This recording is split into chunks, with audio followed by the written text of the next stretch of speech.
Okay, so today's topic is multi-state cooperative law. अभी क्या हुआ था जब 19 1919 में उसके पहले 1904 में पहला कोऑपरेटिव एक्ट आ गया। उसके बाद 1912 में दूसरा एक्ट आ गया। बाद में 1919 में तीसरा एक्ट आ गया। अब ये तीनों एक्ट जो थे, ओके, ये तीनों एक्ट जो थे वो सेंटर से बने हुए थे। Okay, so applicable to entire country, पूरे कंट्री पे वो एप्लीकेबल थे। ओके, तो अलग से मतलब जो कोऑपरेटिव्स एक से ज्यादा स्टेट में काम कर रहे थे उनके लिए कुछ प्रॉब्लम था नहीं, क्योंकि ये तीनों एक्ट जो थे वो पूरे देश पर एप्लीकेबल थे। लेकिन 1990 में क्या हुआ, 1919 में अपने देश ने मॉन्टेगो केम्सफोर्ड रिफॉर्म्स जो था वो एक्सेप्ट कर लिया। और उसके तहत क्या हुआ, ये जो सब्जेक्ट था कोऑपरेटिव, ये सब्जेक्ट चला गया स्टेट की लिस्ट में। तीन लिस्ट होते हैं, एक होती है स्टेट की लिस्ट जिसके ऊपर स्टेट कानून बनाता है, दूसरी होती है सेंटर की लिस्ट जिसके ऊपर सेंटर कानून बनाता है, और एक होती है लिस्ट जिसपे दोनों कानून बनाते हैं। लेकिन ये जो सब्जेक्ट था पहले स्टेट की लिस्ट में था, तो स्टेट ने कानून बनाया। लेकिन मॉन्टेगो केम्सफोर्ड रिफॉर्म्स के बाद, इन रिफॉर्म्स एक्सेप्ट करने के बाद ये सब्जेक्ट बना, स्टेट का सब्जेक्ट बना। तो state should make an act according. Okay, और फिर बताया गया कि अभी हर एक स्टेट अपना अपना एक्ट बनाएंगे। तो उसी तहत मुंबई प्रोविंस ने अपना एक्ट बनाया। तभी प्रोविंसेस थे, मुंबई प्रोविंस, मद्रास प्रोविंस, ऐसे प्रोविंसेस थे। तो उन्होंने अपना अपना एक्ट बनाया। तो आ, ये एक्ट जो थे, और उसके बाद यही एक्ट एप्लीकेबल होगा सब जगह पे स्टेट वाइज। ओके, फिर 1947 में हम लोग आज़ाद हो गए। फिर 1960 में अपने महाराष्ट्र स्टेट बना, और फिर स्टेट वाइज एक्ट बनते गए। तो स्टेट वाइज जब एक्ट बनते गए तो जो कोऑपरेटिव्स एक से ज्यादा स्टेट में एप्लीकेबल थे उनका प्रॉब्लम आने लगा। तो एक एक्ट था 1942 से, multi unit cooperative societies act. Okay, और ये एक्ट में क्या था, ये एक्ट में एक से ज्यादा जो कोऑपरेटिव्स थे उनको किस तरीके से ऑर्गेनाइज करना है, उनका ज्यूरिसडिक्शन, उनका वाइंडिंग, इसके ऊपर काम करता था। ओके, अभी 1947 में जब इंडिया अपना देश अपना आजाद हुआ, अपनी प्लानिंग कमीशन बन गई। अपनी प्लानिंग कमीशन बनी, और कोऑपरेटिव जो सेक्टर है, कोऑपरेटिव सेक्टर, इस सब्जेक्ट को 5 ईयर प्लान में जगह मिल गई। इसका मतलब ये था कि इसका 5 ईयर प्लान होगा, 5 साल का प्लानिंग होगा। ओके, और 5 साल में, और ये प्लानिंग सेंट्रलाइज होगा, देश का पूरा प्लानिंग एक ही जगह पे होगा। ओके, तो 5 ईयर प्लान के तहत अपने देश का जो कोऑपरेटिव सेक्टर है उसका प्लानिंग होगा। अभी देखो कॉन्ट्राडिक्शन कैसे है। एक्ट का एप्लीकेबल होगा वो स्टेट का एक्ट है। ओके, जो कोऑपरेटिव्स को गवर्न करने वाला एक्ट है वो स्टेट का एक्ट है। लेकिन पॉलिसी जो बनेगी वो सेंट्रल बनाएगा। ओके, तो 5 ईयर, तो 1958 में एक और बात आ गई। नेशनल डेवलपमेंट काउंसिल ने ये रिकमेंड किया कि नेशनल पॉलिसी जो है कोऑपरेटिव की वो सेंट्रल बनाए। ओके, नेशनल एक पॉलिसी होनी चाहिए, नेशनलाइज, पूरे देश के लिए एक ही पॉलिसी होनी चाहिए कोऑपरेटिव की। अभी पॉलिसी वाइज फर्क आ गया। पॉलिसी सेंट्रल बनाएगा, कंट्रोल डेवलपमेंट का प्लान है वो सेंटर बनाएगा, लेकिन कानून जो है वो स्टेट बनाएगा। ओके, तो अभी इसके लिए एक ऐसा ऐसे लॉ की जरूरत पड़ने लगी, और कॉम्प्रहेंसिव सेंट्रल लेजिस्लेचर, एक सेंट्रल का एक्ट चाहिए जो इन कोऑपरेटिव्स के साथ काम करेगा, इन कोऑपरेटिव्स के लिए काम करेगा जो एक से ज्यादा कोऑपरेटिव्स में काम कर रहे हैं। ओके, जो एक से ज्यादा कोऑपरेटिव्स है उनको गवर्न करने के लिए एक अलग से कानून की जरूरत पड़ी। ओके, और फिर 1984 में एक मल्टी स्टेट कोऑपरेटिव एक्ट आ गया 1984 में। ओके, सेंट्रल गवर्नमेंट का मल्टी स्टेट कोऑपरेटिव एक्ट। और उस एक्ट के तहत जो पहले का 1942 का जो एक्ट था, ओके, मल्टी यूनिट, उसको पूरी तरीके से खारिज कर दिया गया। ओके, उसकी पूरी तरीके से निकाल दिया गया, और ये एक्ट एप्लीकेबल होने लगा। ओके, अभी ये एक्ट क्या करता था, ये एक्ट जो मल्टीपल स्टेट में काम करने वाले यूनिट्स है, ओके, मल्टी स्टेट्स, उनके लिए ये एक्ट बहुत कारगर था। तो किस तरीके से इम्प्लीमेंट करना है, एडमिनिस्ट्रेशन कैसे होना चाहिए मल्टी स्टेट कोऑपरेटिव सोसाइटीज का। ओके, तो ये एक्ट गवर्न करता था। जबकि ये एक्ट बनाया था सेंट्रल गवर्नमेंट ने, तो जाहिर सी बात है कि इट विल बी एप्लीकेबल और ऑल ओवर इंडिया, पूरे देश पे ये एक्ट एप्लीकेबल रहेगा। Okay, applicable retrospectively. अभी जनरली ऐसे होता नहीं है कि कोई एक्ट रेट्रोस्पेक्टिवली एप्लीकेबल है। ओके, ये मतलब कैसे होता है, जब ये एक्ट बन गया उस दिन से आगे ये एक्ट चलेगा। ओके, उस दिन से ऑनवर्ड्स वो एक्ट एप्लीकेबल होता है। लेकिन ये एक्ट जो था ये रेट्रोस्पेक्टिवली, मतलब जो पुराने कुछ डिस्प्यूट्स रहे होंगे स्टेट वाइज, अगर कोई यूनिट मल्टीपल स्टेट में काम कर रहा है और उसका कोई पुराना डिस्प्यूट है, तो वो डिस्प्यूट भी अभी इस एक्ट के तहत सॉल्व किया जाएगा। That means this act is applicable retrospectively. Okay, तो इस तरीके से ये एक्ट शुरू हो गया रेट्रोस्पेक्टिवली सब पूरे देश में, ऑल ओवर इंडिया, पूरे देश का कानून था। अभी यहाँ पर जैसे आपका सेंट्रल पर ये एप्लीकेबल होता है, रजिस्ट्रार होता है। ओके, उसी तरीके से यहाँ पर एक सेंट्रल रजिस्ट्रार अपॉइंट करने किया गया, और ये सेंट्रल रजिस्ट्रार का अपॉइंटमेंट जो है वो स्टेट गवर्नमेंट करती थी। ओके, स्टेट गवर्नमेंट ये सेंट्रल रजिस्ट्रार का अपॉइंटमेंट करती थी। तो अभी ये जो एक्ट बना था, ओके, उसके लिए एक कमीशन अपॉइंट किया गया था, मिद्रा कमीशन, मिद्रा कमेटी। और इस कमेटी ने के जो रिकमेंडेशंस थे उसके ऊपर बेस्ड ये एक्ट बन गया। ओके, उन्होंने, मिद्रा कमेटी ने एक मॉडल कोऑपरेटिव सोसाइटीज एक्ट बनाया था। ओके, और इस एक्ट के बेसिस पे, मतलब ये जो गाइडलाइंस दी थे मिद्रा कमेटी ने, अकॉर्डिंग टू दैट ये एक्ट बन गया। Okay, this government of India enacted multi state cooperative act in 2002 में एक्ट आ गया, which provide for democratic and autonomous working of cooperatives। तो जो कोऑपरेटिव्स एक से ज्यादा स्टेट में काम कर रहे हैं, ओके, उनके लिए ये एक्ट काम करने लगा। ओके,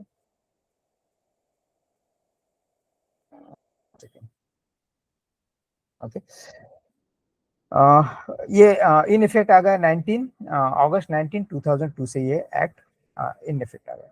अभी इसके फीचर्स क्या है?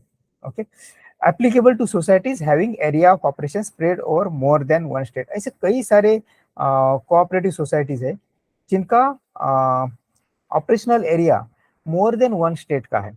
Okay, more than one state का उनका ऑपरेशनल एरिया है।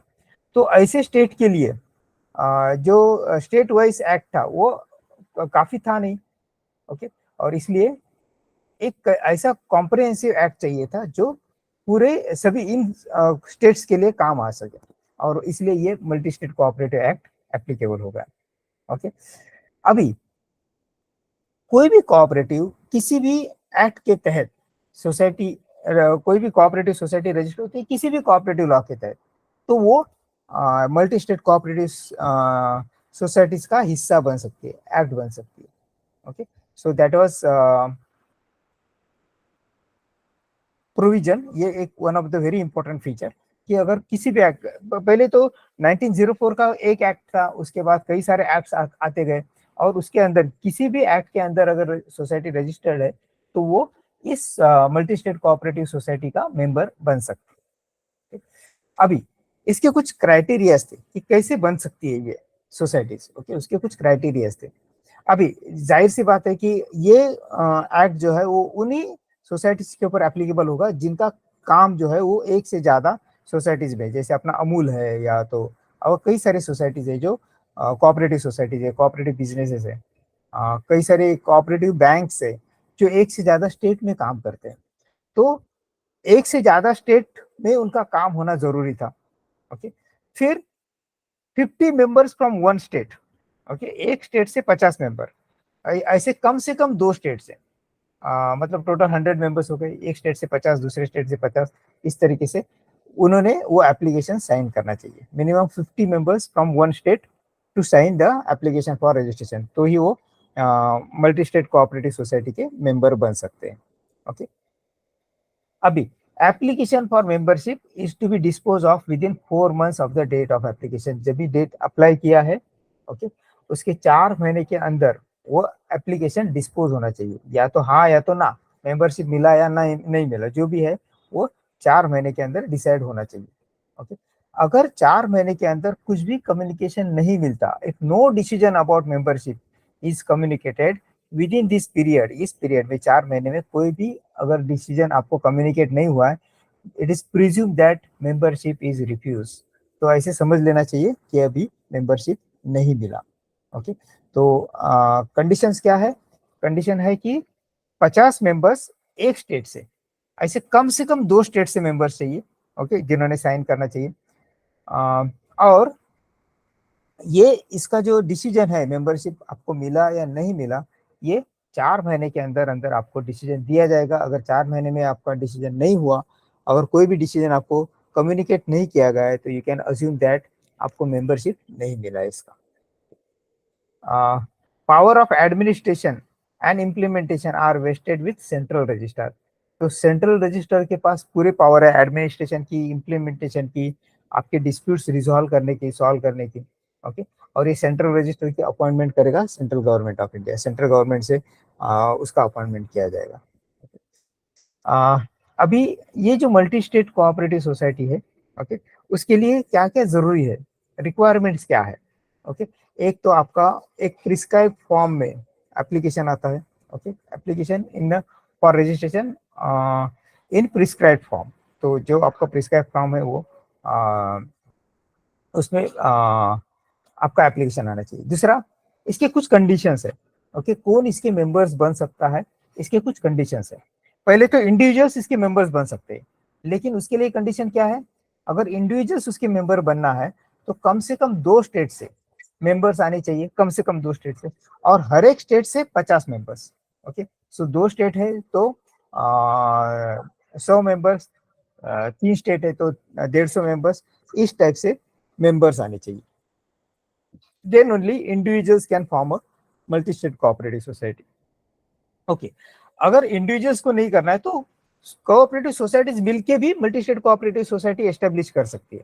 कई सारे कोऑपरेटिव सोसाइटीज जो है, जो एक से ज्यादा स्टेट में काम कर रहे हैं, वो मिलके कोऑपरेटिव सोसाइटीज फॉर्म कर सकते हैं। Okay,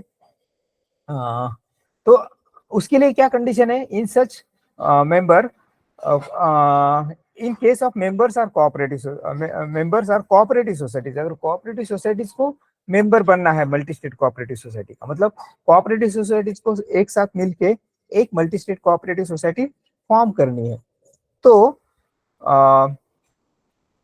at least 5 such societies, 5 society कम से कम होनी चाहिए, और पांचों सोसाइटी किसी एक स्टेट से नहीं होनी चाहिए। ओके, कम से कम 2 स्टेट से तो होनी चाहिए, तो ये वो मल्टी स्टेट कहलाएगा। ओके, तो 5 सोसाइटी और वो भी डिफरेंट स्टेट से होनी चाहिए, तो ये मल्टी स्टेट सोसाइटी फॉर्म कर सकती है। अच्छा, एक और कंडीशन है, अगर ऑलरेडी कोई मल्टी स्टेट कोऑपरेटिव सोसाइटी है तो वो किसी दूसरे मल्टी स्टेट सोसाइटी का मेंबर बन सकती है। In case of member or other multi state cooperative societies and other cooperative societies by duly authorised representative of each of such societies. Okay, तो उसके जो ऑथराइज मेंबर्स है, रिप्रेजेंटेटिव है, जैसे चेयरमैन है, सेक्रेटरी है, इनका सिग्नेचर वहां पर चाहिए, और एक मल्टी स्टेट कोऑपरेटिव सोसाइटी दूसरे मल्टी स्टेट कोऑपरेटिव सोसाइटी के मेंबर बन सकती है। If the members of cooperative societies of multi-state cooperative societies are individuals by at least 50 persons, being individuals from each of the 2 states and one cooperative society from each of 2 states or more than one multi-state cooperative society, तो ये members बनने के लिए criteria है कि अगर individuals चाहिए तो 50% फ्रॉम ईच से, अगर कोऑपरेटिव सोसाइटीज बनने हैं तो 5 cooperative societies, okay, from more than 1 state, और मल्टी स्टेट कोऑपरेटिव सोसाइटी तो वो ऑलरेडी मल्टी स्टेट है, तो multi state cooperative society can become a member. Okay, application के साथ साथ आपका propose multi state cooperative society का जो नाम है वो देना होगा, नाम है, एड्रेस है। ओके, फिर हेड क्वार्टर कहाँ पर होगा, हेड क्वार्टर का एड्रेस जो भी रजिस्टर होगा, फिर इसका एरिया ऑफ ऑपरेशन, कौन से स्टेट में आपका फंक्शनिंग होगा, ये आपको मेंशन करना होगा। फिर जैसे कोऑपरेटिव सोसाइटीज को आपके ऑब्जेक्टिव्स बायलॉज बनाने पड़ते हैं, ओके, उसी तरीके से ऑब्जेक्टिव्स आपके स्टेट करने होते हैं, ऑब्जेक्टिव्स मेंशन करने होते हैं। फिर आपके बायलॉज बनाने होंगे, ओके। तो आपके मेन ऑब्जेक्टिव्स और बायलॉज, फिर आपके बैंक का सर्टिफिकेट चाहिए, ओके, जो आपके सोसाइटी जो जिसमें आपका ट्रांजेक्शन होगा, okay. Certificate from bank स्टेटिंग credit balance in favour of propose multi state cooperative society, जो आप प्रपोज कर रहे हैं मल्टी स्टेट कोऑपरेटिव सोसाइटी, उसमें उसके फेवर में कुछ बैलेंस, क्रेडिट बैलेंस उसमें आना चाहिए। तो ये सभी रिक्वायरमेंट्स है multi state cooperative society form करने के लिए, ओके। अभी मल्टी स्टेट कोऑपरेटिव सोसाइटी के लिए एक तो है उसका ऑब्जेक्टिव क्या होगा, ऑब्जेक्ट है interest of members and community, ये उसका मेन ऑब्जेक्ट है, ओके, कोऑपरेटिव सोसाइटी का। फिर membership, minimum number of members, जैसे हम लोग ने पहले डिस्कस किया, should be 50 for one, for multi state cooperative society from each state, हर एक स्टेट से 50 जन। In case of societies 2 state से चाहिए, okay, 5 such societies, okay. And if multi state cooperative is a member then multi state society can be a member. अभी इसके management किस तरीके से फॉर्म होता है, ओके। इसके बोर्ड ऑफ डायरेक्टर्स जो है वो चेयरपर्सन अपॉइंट करते हैं, okay. Chairperson is elected by the board of directors. तो जब भी आपकी कोऑपरेटिव सोसाइटी बनती है, ओके, या तो आपकी मल्टी स्टेट कोऑपरेटिव सोसाइटी बनती है, तो उसके कुछ डायरेक्टर्स रहेंगे, ओके। और फिर इनका जो बोर्ड है वो डिसाइड करेगा कि चेयरपर्सन कौन होगा। फिर managing director chief executive is appointed by board of directors, okay. तो बोर्ड ऑफ डायरेक्टर्स के पास मैक्सिमम पावर है चेयरपर्सन इलेक्ट करना, और मैनेजिंग डायरेक्टर और चीफ एग्जीक्यूटिव सीईओ जो है वो अपॉइंट करना, ये पूरा पावर बोर्ड ऑफ डायरेक्टर। तो मैनेजमेंट जो है वो मैनेजमेंट रहेगा बोर्ड ऑफ डायरेक्टर्स का, बोर्ड ऑफ डायरेक्टर्स का कंप्लीट से रहेगा, कंप्लीट मैनेजमेंट या कंप्लीट होल्ड जो रहेगा वो बोर्ड ऑफ डायरेक्टर्स का रहेगा। फिर share capital, shares can be withdrawn member societies as prescribed rule in their bylaws. तो डेफिनेटली जैसे कोऑपरेटिव सोसाइटीज के रहेंगे उसी तरीके से इसके भी बायलॉज होंगे, और बायलॉज के जैसे बायलॉज से ही बायलॉज में जिस तरीके से मेंशन किया रहेगा कि शेयर कैपिटल किस तरीके से लेना है या तो शेयर कैपिटल विड्रॉ करना है, उसका क्या तरीका है, ये बायलॉज में। और एक्चुअली इसका पूरा फंक्शनिंग जो है वो बायलॉज की तरह ही चलेगा, जैसे आपका सोसाइटी का फंक्शनिंग जो है वो बायलॉज से चलता है, बायलॉज ही उसको फॉलो किया जाता है, ओके। फिर type of shares equity shares रहेंगे सभी, okay. Okay, voting power, member of cooperative society have right only one vote irrespective of number of shares held by of any denomination. तो जैसे आपके कोऑपरेटिव सोसाइटी का काम चलता है उसी तरीके से पूरे डेमोक्रेटिक तरीके से आपके कितने भी शेयर्स हो, ओके, किसी भी डिनोमिनेशन के शेयर्स हो, ओके, आपको सिर्फ ही एक ही वोट का अधिकार है, आप सिर्फ एक ही वोट दे सकते हैं, ओके। एक से ज्यादा वोट आप दे नहीं सकते, every member has got one vote, power of one vote, okay. और इसका कंट्रोलिंग जो होगा वो central register of cooperative cooperatives advises in the affairs of multi state society. ये सेंट्रल रजिस्ट्रार है, ये सेंट्रल गवर्नमेंट से अपॉइंट किया जाएगा, और इसके पास पूरा कंट्रोल रहेगा, पूरे राइट्स रहेंगे। जैसे अपने रजिस्ट्रार के पास पूरे राइट्स है इंस्पेक्शन के, ऑडिट के, वैसे सेंट्रल रजिस्ट्रार के पास पूरे राइट्स होंगे ऑडिट करना, उसका जो रिपोर्टिंग है, ऑडिटर का रिपोर्ट है, वो भी सेंट्रल रजिस्ट्रार को जाएगा, ओके। और फिर उसके जो भी अफेयर्स है वो पूरे हैंडल करेगा सेंट्रल रजिस्ट्रार। अगर कुछ डिस्प्यूट भी है तो उस डिस्प्यूट में भी सेंट्रल रजिस्ट्रार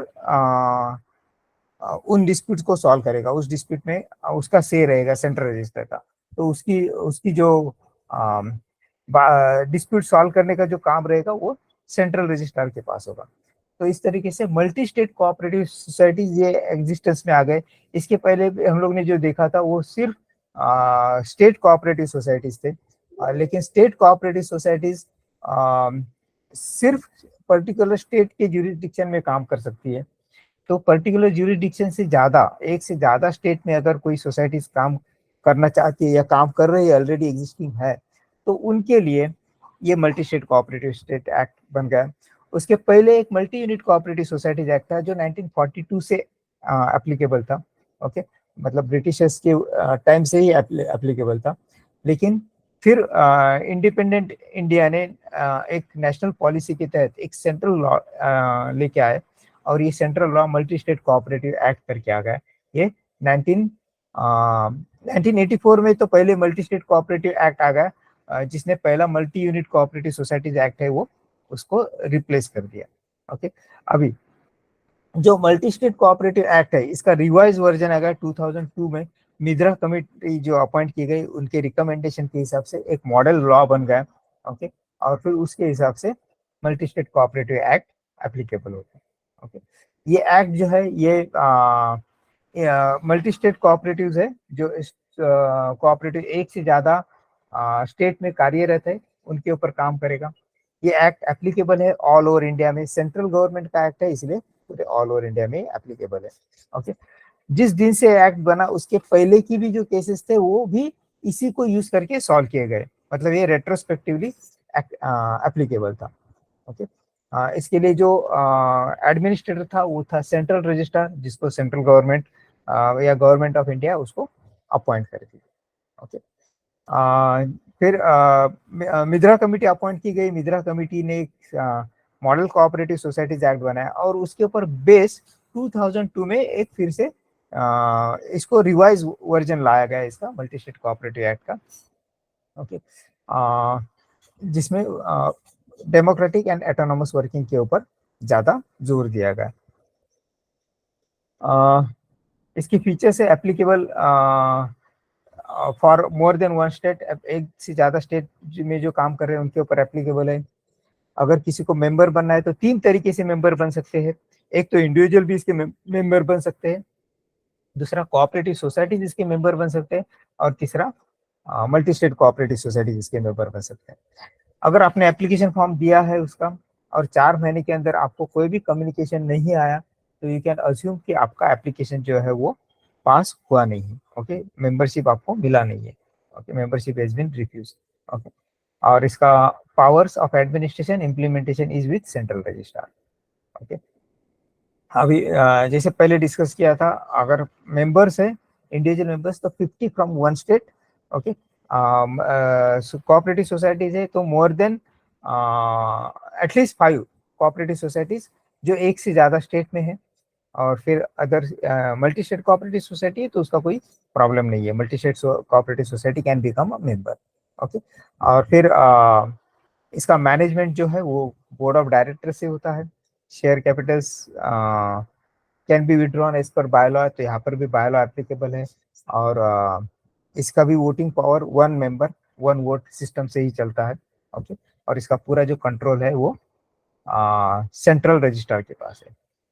तो with that this is one of the very important part. जैसे हम लोग ने लॉ देखा, लॉ में हम लोग ने पहले तो कोऑपरेटिव एक्ट कैसे बना ये देखा, कोऑपरेटिव एक्ट किस तरीके से काम करते गए, ओके, कैसे चेंजेस आते गए। लेकिन अभी ऐसी सिचुएशन आ गया एक वक्त पे कि अगर कोई बिजनेस या तो कोई कोऑपरेटिव यूनिट एक से ज्यादा स्टेट में काम कर रहा है तो उसके लिए कोई एक्ट नहीं था, उनके जो अगर डिस्प्यूट है उसको रिजॉल्व करने का कोई एक्ट था नहीं। तो इसीलिए एक सेंट्रलाइज एक्ट की जरूरत महसूस हो गई। 2 वजह थी सेंट्रलाइज एक्ट की जरूरत महसूस हुई। एक तो ये था कि भाई ऐसा कोई एक्ट चाहिए तो जिसका ज्यूरिसडिक्शन मल्टीपल स्टेट में हो, ऐसा एक एक्ट चाहिए था, तो वो एक वजह थी। दूसरी एक वजह थी कि 1947 में जब ये अपना देश आजाद हो गया और उसके बाद एक गोरा वाला कमेटी अपॉइंट की गई थी जिन्होंने कहा कि भाई कोऑपरेशन को आपको 5 ईयर प्लान में जगह देनी चाहिए। तो 5 ईयर प्लान में जगह मिल गई कोऑपरेशन को, ओके, कोऑपरेटिव को। तो इसका ये मतलब है इसका प्लानिंग बनेगा सेंट्रल गवर्नमेंट से, और फिर इसका जो पॉलिसीज है वो भी सेंट्रलाइज तरीके से बनने वाले थे। मतलब एक कहीं तो सेंट्रलाइज पावर की या सेंट्रलाइज लेजिस्लेशन की जरूरत थी। तो ऐसा एक्ट चाहिए था जो पूरे देश के ऊपर, देश के लिए एक ही एक्ट हो ताकि इन पॉलिसीज को इम्प्लीमेंट किया जाए। और दूसरा वो एक्ट ही ऐसे कारीगर साबित हो जो एक से ज्यादा स्टेट में जो कोऑपरेटिव सोसाइटीज काम कर रहे हैं उनमें अगर डिस्प्यूट्स है तो उनको रिजॉल्व करने के लिए। ओके, तो इसीलिए मल्टी स्टेट कोऑपरेटिव सोसाइटीज के एक्ट की जरूरत पड़ी है। तो this is one of the stage, जैसे अब तक जो कोऑपरेटिव लॉज इंप्रूव होते गया, आपके 1904 के एक्ट से लेके जो अभी का 1960 का एक्ट जो अभी हम लोग फॉलो कर रहे हैं, Maharashtra state cooperative societies act. Okay, ये तो स्टेट का एक्ट होगा। तो इसी में, इसी एक्ट के सीक्वेंस में ये एक्ट भी बहुत जरूरी था, जो मल्टी स्टेट कोऑपरेटिव एक्ट है। ओके, जो 2002 में इसका फाइनल वर्जन आ गया एज पर बिद्रा कमीशन, और इसके तहत जो सेंट्रलाइज पॉलिसी है, जो भी पॉलिसी इंप्लीमेंट होती है सेंट्रलाइज से, उसका एप्लीकेशन भी इसी लॉ के तहत होता है। और जो कोऑपरेटिव यूनिट्स मल्टीपल स्टेट में एप्लीकेबल है, मल्टीपल स्टेट में कार्यरत है, ओके, उनमें कुछ डिस्प्यूट है तो उसको रिजॉल्व करने का काम भी इसी एक्ट के तहत होता है। With that we have finished with multi state cooperative act. किसी को कुछ अगर डाउट है तो वी कैन डिस्कस अबाउट इस पर।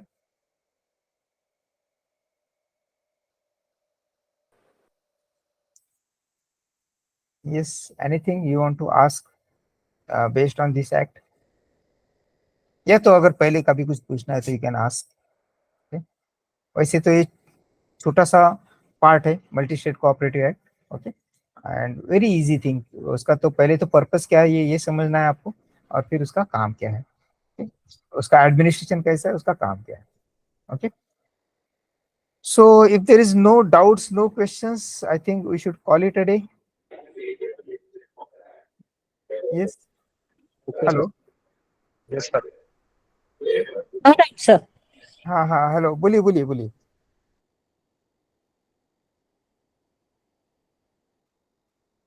Okay, any doubt? कोई डाउट है, नहीं है? No, sir. No doubt. Okay नहीं ओके सर, ओके ओके, कोई डाउट नहीं यस है। Yes yes, okay, thank you very much and bye for the day. Thanks sir. Bye for the day, yes, thanks sir. Thank you, या, Thank you so much, sir. Bye bye bye bye, thank you, yes. Bye, sir.